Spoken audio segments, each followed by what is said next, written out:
आशक इजोत में अहाँ के स्वागत अछि। यह कार्यक्रम हमरा के एकटा अवसर प्रदान करैत छथि कि हम बाइबल सँ जुड़ल चीज के अध्ययन क सकी आ यह जानू कि हमरा जीवन के लेल परमेश्वर के इच्छा की अछि। ई उद्देश्य के संग हम यह कार्यक्रम अहाँ के लेल प्रस्तुत क रहल छी।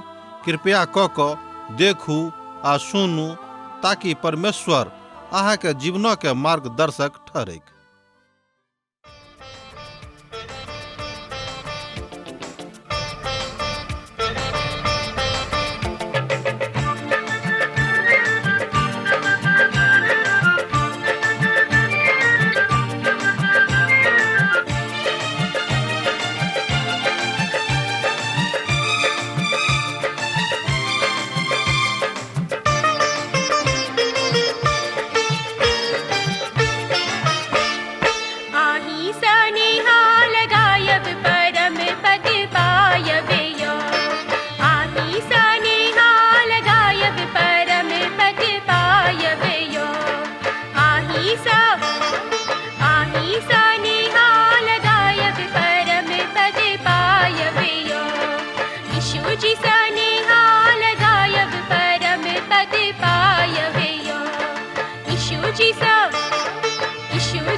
आशा के इजोत मैथिली कार्यक्रम में हम एक बेर और अहाँक अभिनंदन प्रभु यीशु मसीह के मीठ आ पवित्र नाम से कह रहल छी।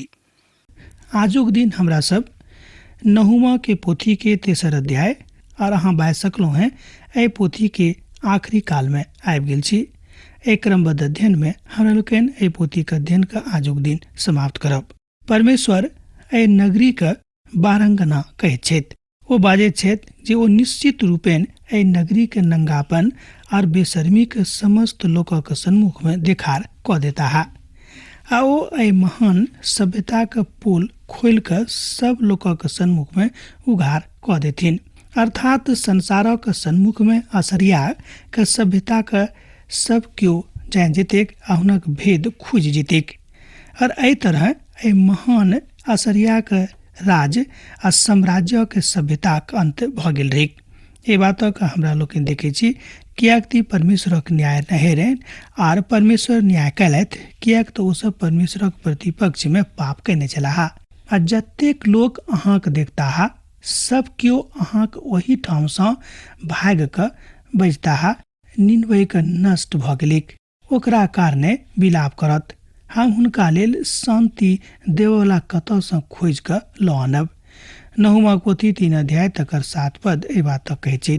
दोसर शब्द में परमेश्वर कहै छै हम कतौ से हिनका सभक ऊपर नोर बहाव वाला के खोज के अनबेक, कियाक त अभी नगर नष्ट भ गेल अछि। जे नगरी के ऊपर दुख प्रकट करतैथ क्यों ए बातक ऊपर कानत ने, ओहि ठाम क्यों अब नूर बहाव वाला नहीं रहलिक, अर्थात क्यों नूरो बहाव वाला ओतऽ नहीं बचलिक। अरे बड़ दुखद अवस्था अछि और एही नगरी के अंत बड़ खराब रीति से भ जाइत अछि।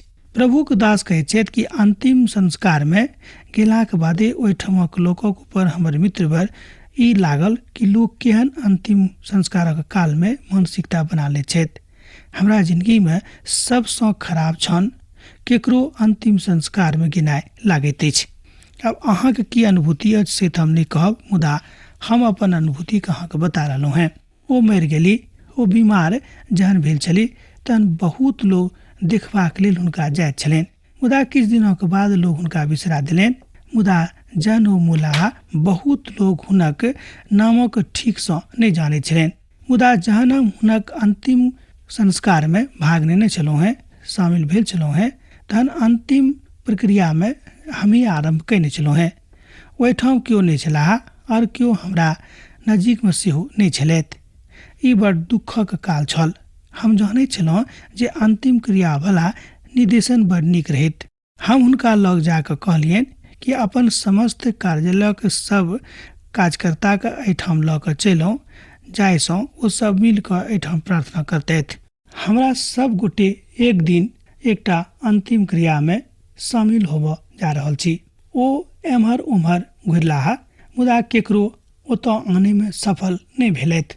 हमरा सभक लग में लगभग 1 दर्जन लोग छलाह। आ तहने ओहिठाम एकटा सुसमाचारक अनलहुँ हैं। ओ छल आशाक वचन। मसीही लोकक लेल एकटा आशा अछि। और एकटा बात सेहो बजनाइ बड़ जरूरी आ बढ़िया अछि कि जँ हमरा सब मरियो जायब तऽ हमरा सब प्रभुक लग में जायब।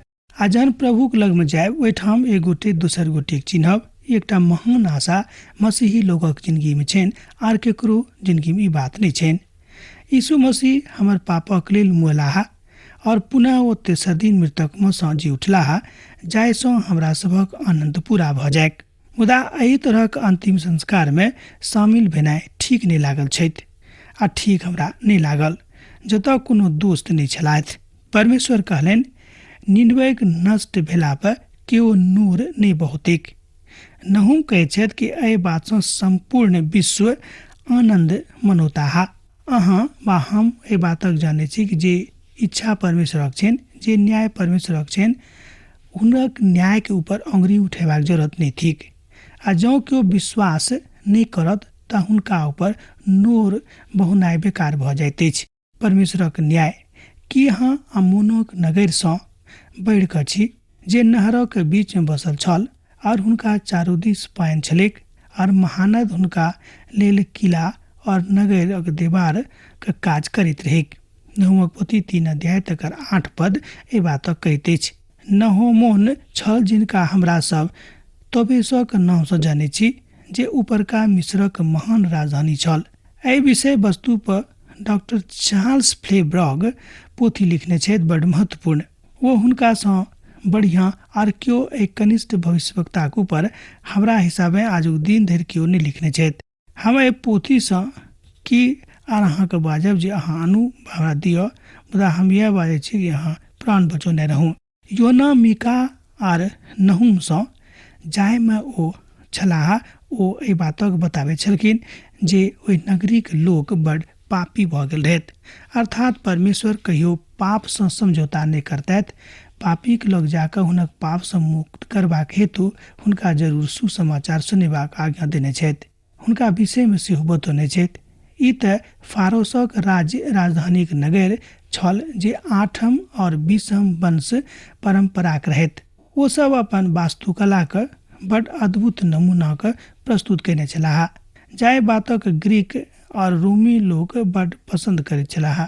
ग्रीक लोक एहि बातक हृदयक सोचक बहुत नीकसँ जानै छलाह, किएक तऽ मिस्र एहि बातक लऽ कऽ आगाँ बढ़ै छलथि। ओहि कालमे मिस्रमे जुपिटर नामक देवताक ओ सब लोग खूब पूजन करैत छलखिन, किएक तऽ ओ सब नील नदीक दोनों हिस्सा पर अवस्थित छल, आर पूर्वी कछार पर कोणार्क नामक नामी मंदिर सब छल। और वही ओते लक्सर हामोर, जे प्रथम ग्रीक भाषा के कवि भेलाह, जे एहि प्रक्षेत्रक विषय में बताबैत छथि, एहिठाम 100 के बाद आयल छलाह, अर्थात किछु दिना के बाद आयल छलथि। एहि मंदिर प्रक्षेत्रक खंडहर प्रक्षेत्र एखनो लगभग 27 माइल में पसरल अछि। कने ध्यान दियौ, एहि मंदिरक प्रक्षेत्र आ तकर खंडहर एखनो लगभग 27 माइल में पसरल अछि। ओमोन जे मिस्रीक मुख्य देवता रहथि, हुनका आधार अर्थात मनुखक और मुख पशुक देवलक गेल छल, जे भेटाक मूल्य जगह अय ईश्वर विहीन नगरी के विषय में यर्मिया परमेश्वरक न्यायक विषय में लिखे छथि। यर्मिया पोथी तकर 46 अध्याय तकर 25 पद ए बात कहैत अछि। एहि पद में ओ एजेकियलक पोथी तकर 30 अध्याय तकर 14 पद से लऽ कऽ 16 पद धरि यही बात कहैत छथि। नओ आमोन नील नदी के नहरक बीच में अवस्थित रहे। नील नदी के समुद्रक भाषा जाइत रहे, जहन साल में बाढ़ आबि कऽ नदी के गतिविधि के विपरीत कऽ दैत रहे। निनवे अपन भागक ओहि नोआमेन नगरी के भविष्य में पढ़ि सकैत छलाह। अर्थात परमेश्वर बता रहल छथि कि अहाँके सावधान रहबाक अछि, अहाँके एम्हर उम्हर जेबाक आवश्यकता नहि अछि, किएक तऽ ओ मजबूत मिस्री राजधानी सँ अर्थात नोआमोन सँ बढ़िया नहि रहे। परमेश्वर निनवे के बाजि रहल छथि जे तेबेस तऽ असरियाक राजाक लेल एकटा उदाहरण अछि। ई तऽ असरियाक लोक सभक छथि जे तेबेस विनष्ट कऽ देने रहै। तेबेस एकटा महान नगर छल जे स्मरण राखय जोग छल। लागैत छल जे एहि नगरी के केओ अपन कब्जा में नहि कऽ सकैत छथि, अर्थात केओ एहि नगरी के अपन कब्जा में नहि कऽ सकैत छथि, मुदा परमेश्वर कऽ लेलनि। मुदा असरिया सब हुनका अपन कब्जा में लऽ लेने रहै और ओहि नगरी के विनष्ट सेहो कऽ देने रहै। और यह तऽ असरिया के लेल एकटा उदाहरण छल। परमेश्वर निनवे के न्याय कयलाह और एहिठाम ठहरा रहल छथि जे निनवे के न्याय वास्तविक अछि। निनवे के ऊपर हम कोनो अनर्थ नहि केलियनि, ओ जेहन काज केलथि ओहि हिसाबे हुनका फल भेटलनि, अर्थात ओ न्याय काजक अनुसार करऽ जा रहल छथि। आजुक युग में परमेश्वरक सरकार और मनुखक सरकार में बड़ अंतर छनि, किएक तऽ परमेश्वरक लोग एहि बातक तऽ नहि बुझैत छलाह। अब हमरा सब पद 9 के देखब। कुसु आर मिस्री हुनका अनगिनती बल दैत छलाह, पूत और लूबी अहाँक सहायक छलाह। नहुमा पोथी 3 अध्याय तकर 9 पद एहि बातक कहैत अछि। ई सब सहायक छलाह जे सब हुनके लग पास में अवस्थित छलनि। तेबेस नामक नगर जे कहियो मिस्रीक राजधानी छल, ओ सब सोचैत छलाह जे ई कहियो नहि खसत, किएक एहि नगरी के दू भाग में बड़ पैघ रेगिस्तान छल और नील नदी सेहो रक्षक छली, और हुनका सभक सहायक उत्तर और दक्षिण दुनू में रहनि। एतत ओ सब ठाम पसरल छलाह। एहि बातक हमरा लोकनि पवित्र बाइबलक इतिहास में देखै छी। आब केओ कोना कऽ हुनका उखाड़ि सकैत छलनि, मुदा असरियाक लोक ई काज कऽ देने रहथि। और असरियाक लोक सेहो ई सोचऽ लागल छलाह जे ओ सब बड़ सुरक्षित छथि आ हुनका केओ छू नहि सकैत छथि। और आजुक युग में हमरा सब सोचै छी जे हमरा सभक लग बड़ भयानक हथियार अछि और बड़ बारीक सबटा संयंत्र अछि, किएक केओ किछु नहि करैक मुदा हमरा किछु नहि हैत, केओ हमरा सभक ऊपर आक्रमण नहि करताह। हमर मित्रवर, जहन परमेश्वरक काल आबि जाइत अछि, हमरा सब खसि पड़ब। हमरा सभक सर्वोच्च सुरक्षा परमेश्वरक सन्मुख में अछि आ हुनका से छोड़कर किछु नहीं, अर्थात हमरा सभक सर्वोच्च सुरक्षा परमेश्वरक सन्मुख में रहनाइ अछि, ऐसे बढ़िकऽ आर दोसर कोनो चीज नहीं अछि। किएक तऽ जहन परमेश्वरक सरकार हमरा सभक सरकारक अंदर में विचरण करऽ लगता तऽ केओ हमरा सब गोटे के नहीं बचा सकैत छथि जो हमरा सब प्रभु की इच्छा अनुसार नहीं चलब। एहि प्रकार सुरक्षा कारगर नहीं हैत, अर्थात संसारिक सुरक्षा कारगर नहीं हैत। ई नहीं सोचे छी जे एकटा राष्ट्रक रूप में हमरा सभक ऊपर दया करतैथ जो हमरा सब हुनका दिस नहीं फिरब। एक बाद लोक हुनका बंधुआई में लऽ गेलनि और हुनक नेन्हा सभक सड़कक शीशा पर पटक देवल गेलनि और हुनक प्रति निष्ठित पुरुष के लेल ओ चिट्ठी डाललनि और हुनक समस्त रईस बेड़ी सँ जकड़ल गेलाह। नहुमा पोथी 3 अध्याय 10 पद एहि बातक बता रहल अछि। आर ठीक यह चीज असरियाक लोकक सब भेलनि जे तेबेसक संगे कयने छलाह और अब धियापुता सड़क पर पेट लऽ कऽ जा रहल छथि, अर्थात भटक रहल छथि। हुनका सभक स्थिति बड़ खराब भऽ गेल छनि और ओ सब भूखक बाड़ी में सूखि गेल छथि और सूखि कऽ टेटा रहल छथि। धोखा नहीं खायब, परमेश्वर ठट्ठा में उड़ावल जाइत नहीं छथि। कियाक त जेहन बौक करब तेहने काटब। गलतियों पोथी 6 अध्याय तकर 7 पद का स्मरण राखब बेर बेर। तैं आजुक दिन हम 2-3 बेर एहि पद का अहाँक सन्मुख में राखलहुँ हैं। अब 11 पदक देखब। अहूँ मतलबी भ जायब, अहूँ घबरा जायब, अहूँ शत्रु के डरक मारे शरणक स्थान खोजब। मैं नहूमक पोथी तकर 3 अध्याय तकर 11 पद। हमरा गाछी में अनारक एकटा गाछ छल, आ जहन अनार पाकि जाइत छलिक तहन बस मात्र यह कब्जाक रहिक जे अहाँ बस ठहर कऽ छुइ दियौक, फल स्वयं खसि जायक।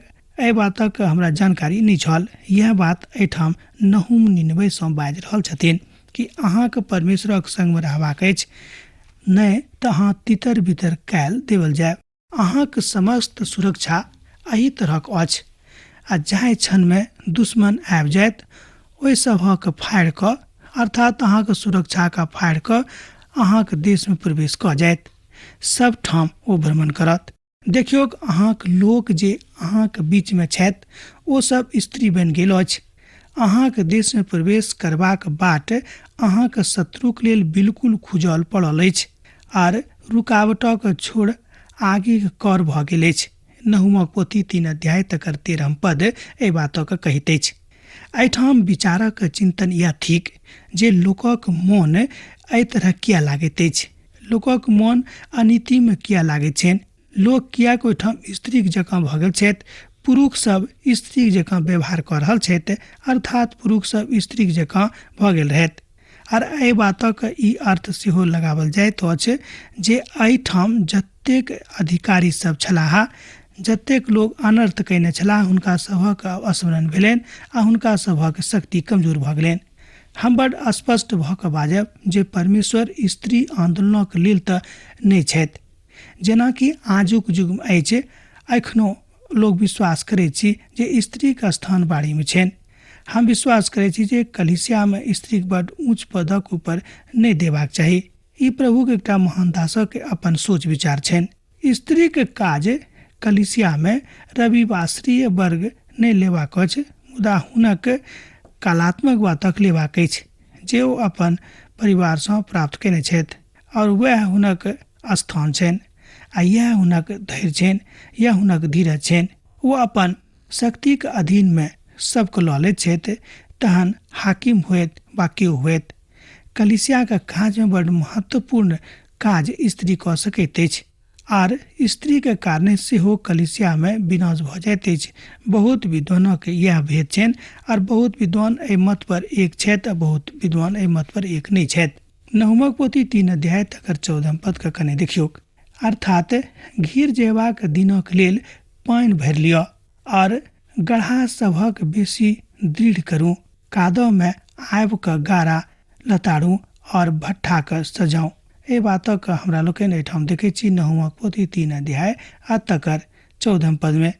और आखिरी मिनट में असीरिया सब अपना आप के बचेबाक लेल एम्हर उम्हर करनाइ आरंभ कऽ देलथि, जाहिसँ यूनानी कलाक बनेबाक कहल जाइत अछि। ओ सब पानिक रोकि देबऽ चाहैत छथि जे हुनक सुरक्षा के दीवार स्पर्श कऽ देने रहैक, आ जे दीवार बना रहल छथि ओ हुनका एकटा बहुत पैघ पानिसँ ओहिठाम आनि कऽ राखने छलथि। अर्थात हम एहि द्वारा बाजलहुँ हैं कि पानि जे ओतऽ आबि कऽ भरि गेल रहैक, ओ सब सोचैत छलखिन कि सुरक्षाके दीवार आर मजबूत कऽ देबै जाहिसँ पानि आर बेसी अंदर नहि जायक। मुदा जहन प्रभुक इच्छा भऽ गेलै तहन केओ एहि बातक रोकि नहि सकलाह।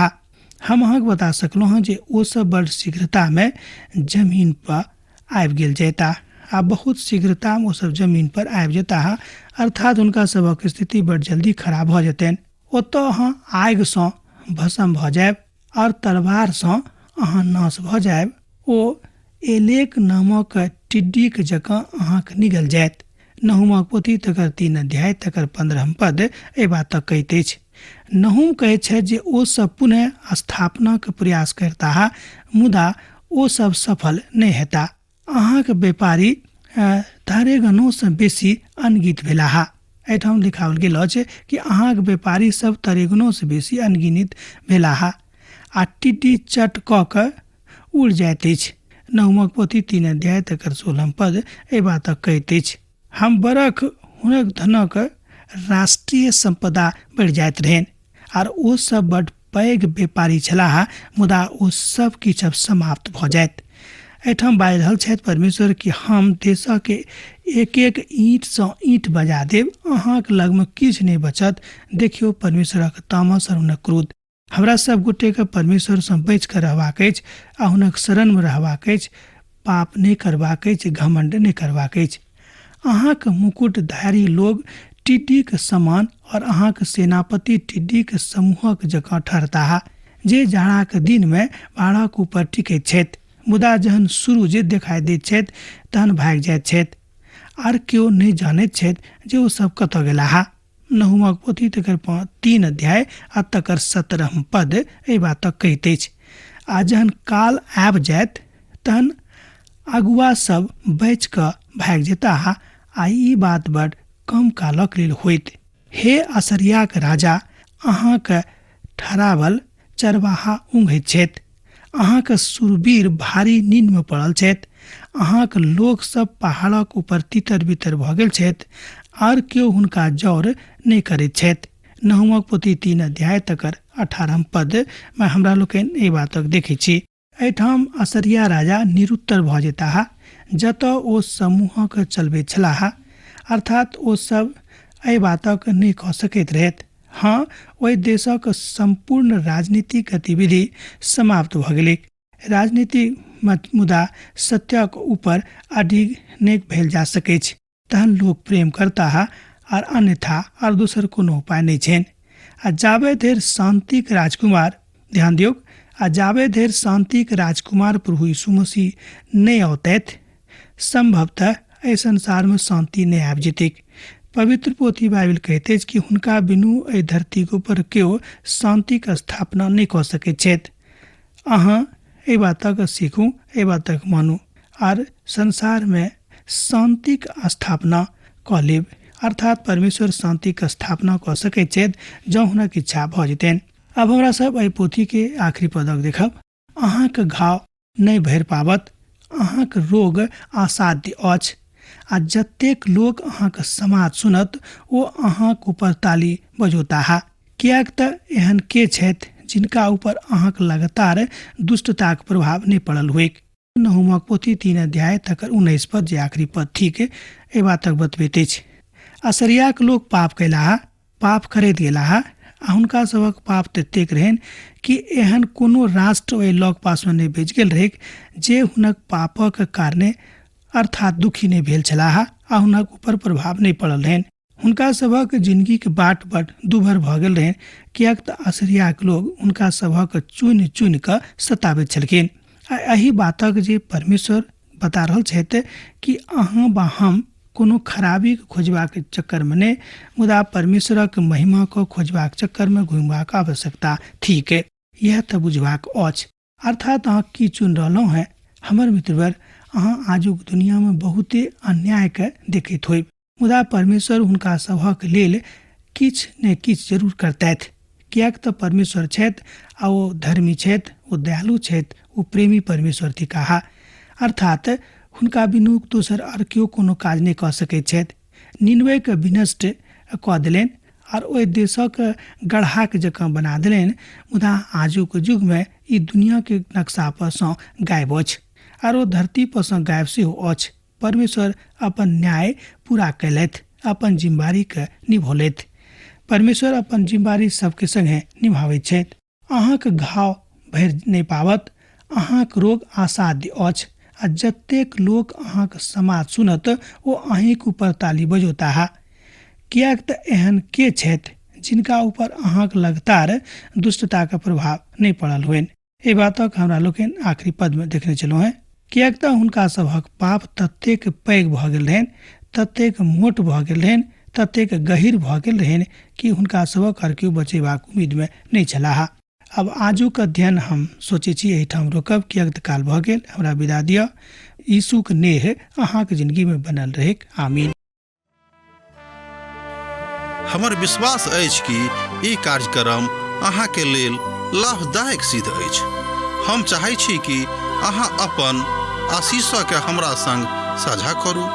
जँ अहाँ के नजीक बाइबल सँ आ जीवन सँ संबंधित कोनो प्रकार के प्रश्न भऽ सकै अछि तऽ अपन समस्या के लेल प्रार्थना करबा के लेल जँ चाहै छी तऽ हमरा फोन नंबर पर जरूर संपर्क कऽ सकै छी। परमेश्वर अहाँ सब के लेल एकटा सुंदर, सुखद, आनंदित दिन प्रदान करैक।